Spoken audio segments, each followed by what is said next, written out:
kitab Injil turun kepada ya Nabi Isa gitu, kemudian dibacakan kepada umatnya.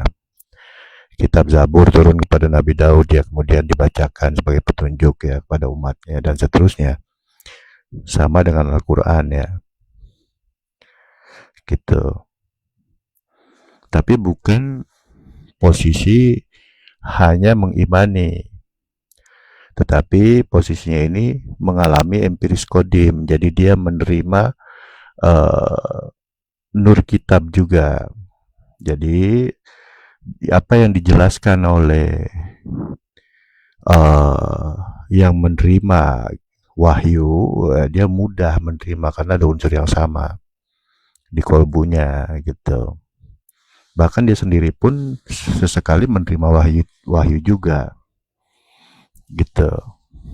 Karena udah ada unsur yang sama tuh. Ya seperti itu.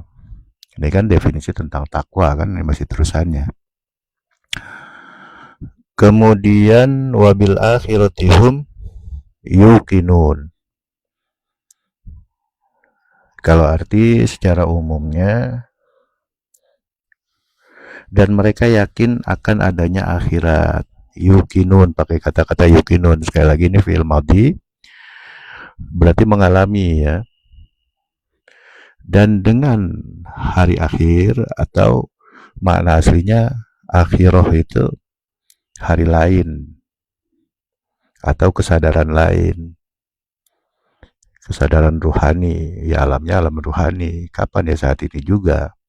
Hum yuqinun, bukan yu'minun memang, tapi pakai yuqinun.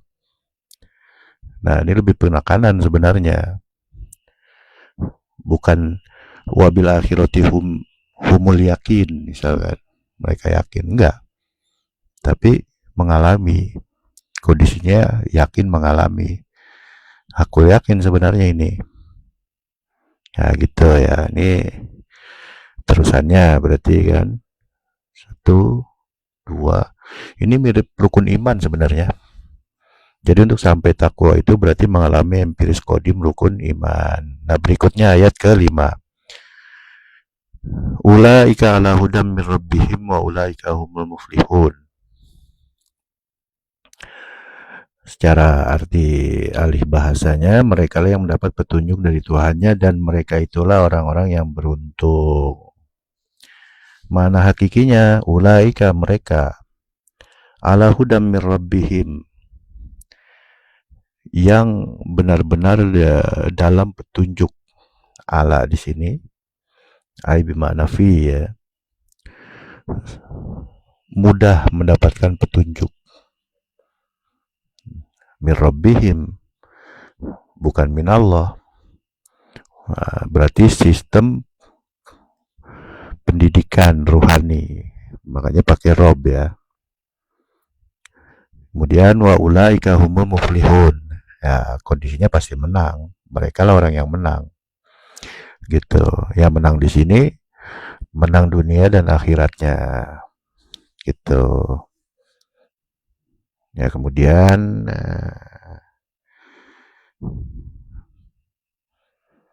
ya, innal ladzina kafaru sawa'un 'alaihim anzartahum am lam tundirhum la yu'minun. Ini tentang kafir ya. Khatamallahu ala qulubihim wa ala sam'ihim wa ala absarihim ghishawatu wa lahum adzabun adzim. Kemudian ayat 8-nya, wa minan nasi may yaqulu amanna billahi wa ma hum bimu'minin. Sesungguhnya mereka bukan orang-orang yang beriman ya. Yukhadi'una Allah walladzina amanu wa ma yakhda'una illa anfusahum wa ma yash'urun. Mereka menipu Allah ya. Selebihnya adalah kontraproduktif dari takwa. Nah, seperti itu. Jadi di kesempatan kali ini sedikit meluruskan, mengkoreksi kutipan ayat yang saya bawa kemarin di Al-Baqarah ayat dari mulai ayat 3 dan 4 itu saya salah membawakan kalimatnya ya. Makanya ini saya pakai teks. Ya seperti itu.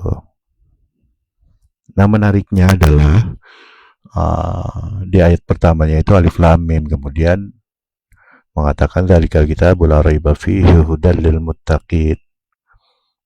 Petunjuknya itu melalui kitab. Apakah dari membaca di Baharu? Bukan.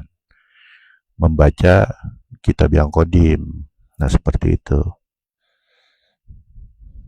Nah, kalau di syair tanpa watannya Gus Dur tuh, Al-Quran kodim wahyu minulyo tanpa tinulis iso diwoco.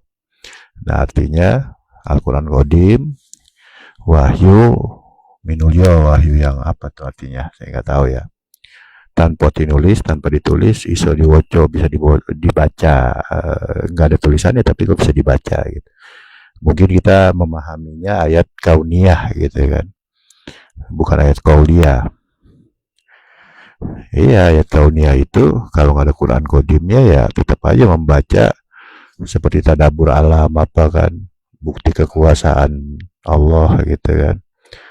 Ya, tetap aja membacanya pakai baharu.